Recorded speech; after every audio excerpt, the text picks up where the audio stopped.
जय हिंद साथियों, मैं हूं मनीष राठौर। स्वागत है हमारे यूट्यूब चैनल श्यामलाल चौधरी में। तो ये रहा पहला प्रश्न आज की करंट अफेयर क्लास का आपकी स्क्रीन पर। हाल ही में किस राज्य की सरकार ने राब्ता मुहिम अभियान चलाया गया? तो किस राज्य में चलाया गया? तो बी वाला आंसर सही है, पंजाब राज्य में राब्ता मुहिम चलाई गई है। वहीं बात करें बेसिक जीके की, तो पंजाब राज्य के बारे में आपको याद रख लेना, उसका जो गठन हुआ था वो हुआ था 1 नवंबर 1966 को। और जिलों की संख्या है 23वां जिला बना है मेलर कोटला। तो ये भी आपको नोट डाउन कर लेना है। और राजधानी की बात करें चंडीगढ़, मुख्यमंत्री का नाम है कप्तान अमरिंदर सिंह पंजाब राज्य के। और राज्यपाल हैं वीपी सिंह बडौर। और मुख्य न्यायाधीश का नाम है रविशंकर झा। निर्वाचन सीट की बात करें तो लोकसभा में 13 सीट है और राज्यसभा में 7 और विधानसभा की 117 सीट पंजाब राज्य में मौजूद है। बढ़ते हैं अगले प्रश्न की ओर। तो ये रहा दूसरा प्रश्न हमारी स्क्रीन पर। ओलेग नोवित्स्की और प्योत्र डुब्रोव ने हाल ही में लगभग 7 घंटे तक अंतरिक्ष में चहलकदमी की है। दोनों अंतरिक्ष यात्री किस देश के हैं? तो डी वाला आंसर सही रहने वाला।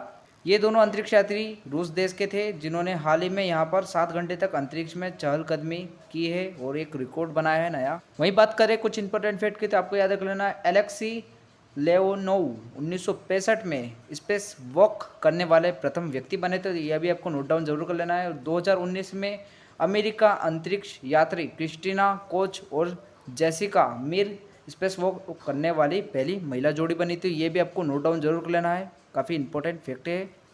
वहीं बात करें कुछ इंपॉर्टेंट फैक्ट रूस देश के बारे में, तो ये भी आपको याद रख लेना, रूस देश की राजधानी है मॉस्को और व्लादिमीर पुतिन राष्ट्रपति हैं। वहीं बात करें प्रधानमंत्री, तो उनका नाम है मिखाइल मुश्टिल। तो ये भी आपको नोट डाउन जरूर कर लेना है। संसद की बात करें तो ड्यूमा यहाँ की संसद का नाम है और मुद्रा रूबल है। तो ये आपको नोट डाउन कर लेना है। बढ़ते तीसरे प्रश्न की ओर। तो ये रहा तीसरा प्रश्न हमारी स्क्रीन पर। कोविड-19 रोगियों के लिए बिस्तरों की उपलब्धता के बारे में जानकारी प्रदान करने हेतु अमेरिका और भारतीय मूल के डॉक्टरों ने किस एक नए प्लेटफॉर्म को लॉन्च किया है? तो किस नए एक प्लेटफॉर्म को लॉन्च किया है? तो ए वाला आंसर बिल्कुल सही रहने वाला हमारा। यहाँ पर मदद मैप्स करके यहाँ पर भारतीय और अमेरिकी मूल के डॉक्टरों ने एक नया प्लेटफॉर्म लॉन्च किया, जिससे कोविड-19 के मरीजों को बिस्तर की उपलब्धता के बारे में जानकारी दी जाएगी। तो ये रहा यहाँ पर चौथा प्रश्न आपकी स्क्रीन पर। ब्लड फ्लू के दुर्लभ प्रकार के H10N3 के मानव संक्रमण का पहला मामला किस देश में देखा गया है? तो सी वाला आंसर सही रहने वाला। यहाँ पर चीन देश में एक और नया मामला दिखाया गया है, जिसमें यहाँ पर ब्लड फ्लू जो रोग है उसका यहाँ पर दुर्लभ नया प्रकार का H10N3 के नामक मानव संक्रमण का पहला मामला देखा गया है। वहीं बात करें इंपॉर्टेंट फैक्ट की, तो आपको याद रख लेना, चीन देश की राजधानी का नाम बीजिंग है और राष्ट्रपति हैं शी जिनपिंग। और संसद की बात करें तो नेशनल पीपल्स कांग्रेस यहाँ की संसद का नाम है। तो ये भी आपको पता होना चाहिए। और युआन यहाँ की मुद्रा का नाम है। ये भी आपको नोट डाउन जरूर कर लेना है। बढ़ते हैं अगले प्रश्न की ओर। तो ये रहा यहाँ पर अगला प्रश्न, पांचवा क्वेश्चन आपकी स्क्रीन पर। भारतीय नौसेना के उस हाइड्रोग्राफिक सर्वेक्षण पोत का नाम बताइए जिसे 4 जून 2021 को सेवा मुक्त कर दिया गया है। तो ए वाला आंसर सही रहने वाला। INS संध्यक को यहाँ पर सेवा मुक्त कर दिया गया है। तो ये आपको याद रख लेना है। वहीं बात करें इंपॉर्टेंट फैक्ट की, तो आपको याद रख लेना, यहाँ पर INS संध्यक को 1987 में श्रीलंका में भारतीय शांति सेना की मदद सहायता के लिए ऑपरेशन पवन चलाया था। और 2004 में सुनामी के बाद मानवीय सहायता प्रदान करने हेतु ऑपरेशन रेनबो के लिए भी जाना जाता है। तो ये दोनों ऑपरेशन काफ़ी बड़े ऑपरेशन माने गए थे, जिसे इसके द्वारा यहाँ पर अंजाम दिया गया था। वहीं बात करें भारतीय नौसेना की के बारे में, तो भारतीय नौसेना की स्थापना हुई थी 1612 में। तो ये आपको याद रख लेना। नौसेना दिवस 4 दिसंबर को मनाया जाता है और मुख्यालय का नाम है नई दिल्ली में, माफ़ कीजिएगा, मुख्यालय जो है वो नई दिल्ली में मौजूद है। और chief of the naval staff वर्तमान में है करमवीर सिंह। ये भी आपको नोट डाउन कर लेना है। वाइस चीफ की ऑफ द नवल स्टाफ की बात करें तो वो है जी Ashok Kumar. Deputy chief of the naval staff है रविंद्रजीत सिंह। तो ये आपको नोट डाउन जरूर कर लेना भारतीय नौसेना के बारे में। तो ये रहा हमारा अगला प्रश्न, छठवां क्वेश्चन आपकी स्क्रीन पर। केंद्रीय खाद्य प्रशिक्षण उद्योग मंत्री नरेंद्र सिंह तोमर ने हाल ही में कहाँ पर Indus best mega food park का उद्घाटन किया है?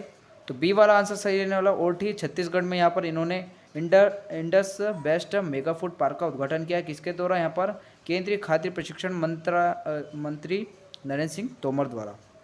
वही बात करें झारखंड छत्तीसगढ़ राज्य के इंपॉर्टेंट फैक्ट के बारे में, तो ये भी आपको याद रख लेना। छत्तीसगढ़ राज्य का गठन यहाँ पर 1 नवंबर 2000 को हुआ है और राजधानी है रायपुर। मुख्यमंत्री का नाम है भूपेश बघेल और यहाँ पर राज्यपाल का नाम है अनुसुईया उइके। तो आपको याद रख लेना, अनुसुईया उइके यहाँ की राज्यपाल है। और मुख्य न्यायाधीश की बात करें तो उनका नाम है PR रामचंद्र मेनन। और हाई कोर्ट लोकेटेड है बिलासपुर में। यहाँ पर जिलों की संख्या है टोटल 28। निर्वाचन सीट की बात करें तो लोकसभा में 11, राज्यसभा में 5 और विधानसभा में 90 सीटें। और वर्तमान में यहाँ पर मुख्यमंत्री का नाम है भूपेश बघेल, जो कि कांग्रेस पार्टी से। ये भी आपको नोट डाउन जरूर कर लेना है, याद रख लेना है। तो ये रहा हमारा अगला प्रश्न, 7वां क्वेश्चन आपकी स्क्रीन पर। हाल ही में किसने यहाँ पर SDG इंडिया इंडेक्स 2020-21 जारी किया है? तो सी वाला आंसर सही होना। नीति आयोग द्वारा यहाँ पर इस इंडेक्स को जारी किया है, जिसका नाम है SDG इंडिया इंडेक्स 2020 और 21 के नाम से इसे हम जान सकते हैं। वही बात करें इंपॉर्टेंट फैक्ट के बारे में, तो ये आपको याद रखना, NITI का यहाँ पर फुल फॉर्म है national institute for the transforming India. स्थापना हुई थी 1 जनवरी 2015 को। यहाँ पर बात करें मुख्यालय की, तो मुख्यालय है नई दिल्ली में और अध्यक्ष है प्रधानमंत्री नरेंद्र मोदी। ये आपको याद रख लेना NITI के बारे में। तो ये रहा हमारा अगला प्रश्न, 8वां क्वेश्चन आपकी स्क्रीन पर। हाल ही में आक्रामकता के शिकार मासूम बच्चों का अंतर्राष्ट्रीय दिवस कब मनाया गया? तो यहाँ पर डी वाला आंसर सही रहना। 4 जून को यहाँ पर इस दिवस को मनाया गया। आक्रामकता दिवस के नाम से हम जिसे जानते हैं, मासूम बच्चों, वो आक्रामकता के शिकार मासूम बच्चों का अंतर्राष्ट्रीय दिवस के रूप में हम जान सकते हैं। 4 जून को यह मनाया गया है। तो ये रहा हमारा अगला प्रश्न, 9वां क्वेश्चन आपकी स्क्रीन पर। यहाँ पर 3 जून 2021 को किस देश के पूर्व प्रधानमंत्री राष्ट्रपति अनिरुद्ध जगन्नाथ का 51 वर्ष की उम्र में यहाँ पर निधन हो गया है? तो बी वाला आंसर सही रहना। मॉरिशस देश के यहाँ पर पूर्व प्रधानमंत्री राष्ट्रपति अनिरुद्ध जगन्नाथ जी का यहाँ पर 51 वर्ष की उम्र में निधन हो गया है 3 जून 2021 को। तो ये आपको याद रख लेना, इनका नाम और देश का नाम। वहीं बात करें कुछ इंपॉर्टेंट फैक्ट की, तो आपको याद रख लेना, मॉरिशस राज्य की जो राजधानी है उसका नाम है पोर्ट लुइस। तो ये आपको याद रख लेना। और राष्ट्रपति है पृथ्वीराज सिंह रूपन। तो ये इनका नाम भी आपको नोट डाउन कर लेना है। और प्रधानमंत्री है प्रविंद जगन्नाथ और मुद्रा का नाम है रूपी। तो ये आपको याद रख लेना है, नोट डाउन जरूर कर। तो ये रहा हमारा लास्ट क्वेश्चन इस यहाँ पर क्लास का। लॉर्ड्स में किसने अपने डेब्यू टेस्ट मैच में सर्वाधिक स्कोर बनाकर पूर्व भारतीय क्रिकेटर सौरभ गांगुली का 25 वर्ष पुराना रिकॉर्ड तोड़ दिया है? तो डी वाला आंसर सही रहने वाला है। डेवन कॉनवे द्वारा यहाँ पर इस रिकॉर्ड को तोड़ दिया गया है। तो भारतीय क्रिकेटर सौरभ गांगुली का 25 वर्ष पुराना रिकॉर्ड इन्होंने तोड़ दिया है अपने डेब्यू मैच टेस्ट मैच में। और इसी प्रश्न के साथ आज की यहाँ पर ये करंट अफेयर क्लास यहीं समाप्त होती है। Thank you so much watching for this video. Please like and subscribe, don't forget like and subscribe. Thank you so much.